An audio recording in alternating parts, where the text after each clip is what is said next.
আরসিবির বিরুদ্ধে মাঠে নামার ঠিক আগেই নতুন ফ্যান অ্যানথেম রিলিজ করেছিল কেকেআর।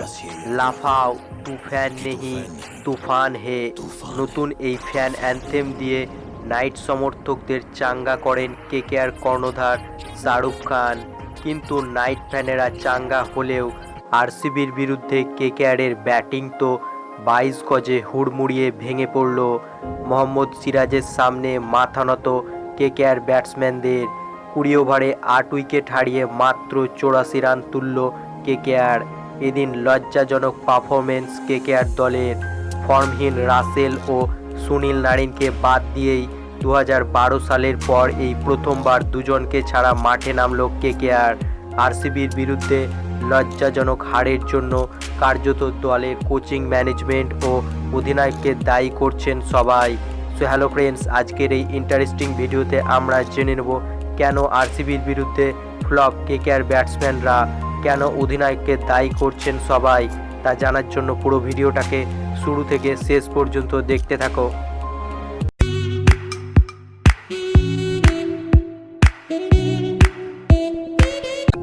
আইপিএল 2020-র 39তম ম্যাচে মুখোমুখি হয়েছিল কলকাতা নাইট রাইডার্স ও রয়্যাল চ্যালেঞ্জার ব্যাঙ্গালোর।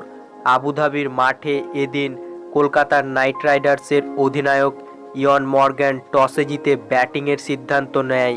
এরপরই আরসিবির বোলারদের সামনে আত্মসমর্পণ করেন কেকেআর ব্যাটসম্যানরা।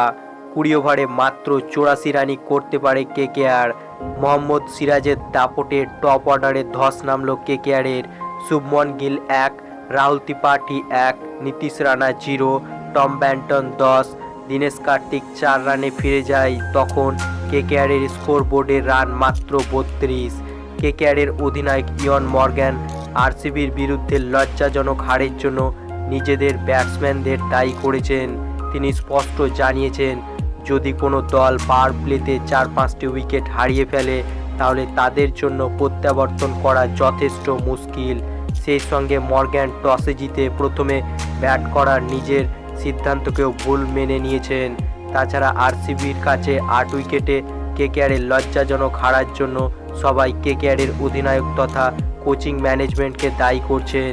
যেখানে এদিন মাত্র 85 রান ডিফেন্ড করছিল কেকেআর, তাই শুরুতেই কেকেআরের অ্যাটাকিং ফিল্ড দেখতে পাওয়া যায়নি।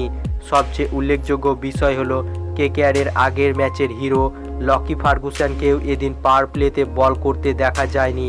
তাই কেকেআর ক্যাপ্টেন মর্গ্যানের এই ডিফেন্সিভ মাইন্ডসেটকে অনেকেই হারের জন্য দায়ী করছেন। তাছাড়া কেকেআরের চ্যাম্পিয়ন ক্যাপ্টেন গৌতম গম্ভীর এদিন কমেন্ট্রিতে কেকেআর টিমের অ্যাপ্রোচকে একেবারেই পছন্দ করেননি। যেখানে মাত্র 85 রান ডিফেন্ড করছিল কেকেআর, সেখানে মাত্র একটি স্লিপ নিয়ে কেকেআরের আক্রমণ করা নিয়েও প্রশ্ন তুলেছিলেন গম্ভীর। এই হতাশাজনক পারফরমেন্সের পর কেকেআর অধিনায়ক ইয়ন মর্গ্যান তিনি জানিয়েছেন যে পরের ম্যাচে তারা বাউন্স ব্যাক করবে এবং তিনি আশা করছেন যে অ্যান্ডে রাসেল আর সুনীল নারিন ফিট হয়ে আগামী ম্যাচে ফিরে আসবে। সো ফ্রেন্ডস, আরসিবির বিরুদ্ধে লজ্জাজনক হারের পর পরের ম্যাচে কেকেআর টিম কি বাউন্স ব্যাক করতে পারবে? তোমাদের কি মতামত তা কমেন্ট বক্সে লিখে জানাও এবং কেকেআরের ফ্যান হয়ে পরের ম্যাচে কেকেআরকে জয়ের ছন্দে ফিরতে দেখতে চাইলে ভিডিওটিকে করো লাইক এবং আইপিএল ও কেকেআর সম্বন্ধে আরও খবর পাওয়ার জন্য চ্যানেলকে করো সাবস্ক্রাইব। ধন্যবাদ।